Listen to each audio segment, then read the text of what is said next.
Then unrelated to this fight, but can I ask what your fighter nickname means? Yeah, so there's a famous Australian racehorse called Farlap.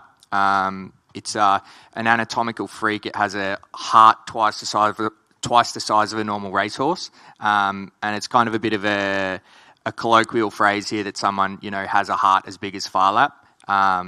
If somebody doesn't give up or somebody is quite dogged and determined in what they do. So that kind of name was bestowed upon me by one of my coaches as I was coming up, and I've just stuck with it since then. How you going, Jack? First of Good, all, mate. as a How are Kiwi... you? Oh, I'm great, thanks, mate. First of all, as a Kiwi, I just want to say Wikipedia says Farlap's a Kiwi horse. New Zealand bred horse, Australian trained.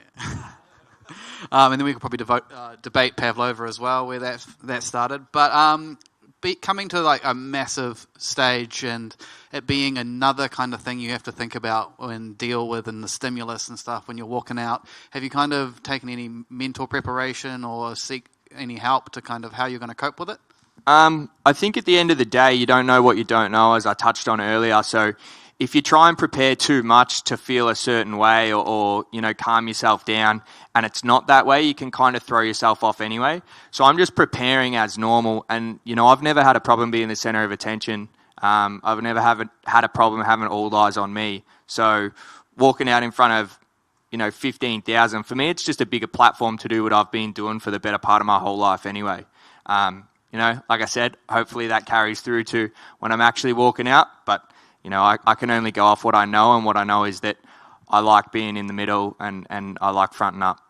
And once you're in the ring, or in the octagon, do you kind of notice the crowd or anything, or is it just tunnel vision, you and your opponent sort of thing? Well, it's funny. When I was on Contender Series, I realised that I kind of was focused on what was going on outside, because I could hear like the cameraman saying, move that cord, and it kind of pulled me out a little bit. Whereas in the past, I think the crowd acts as a little bit of a white noise for you, so you can zone in. And now this white noise is going to be a lot louder, so hopefully it just zones me in even more. Cheers, thanks mate.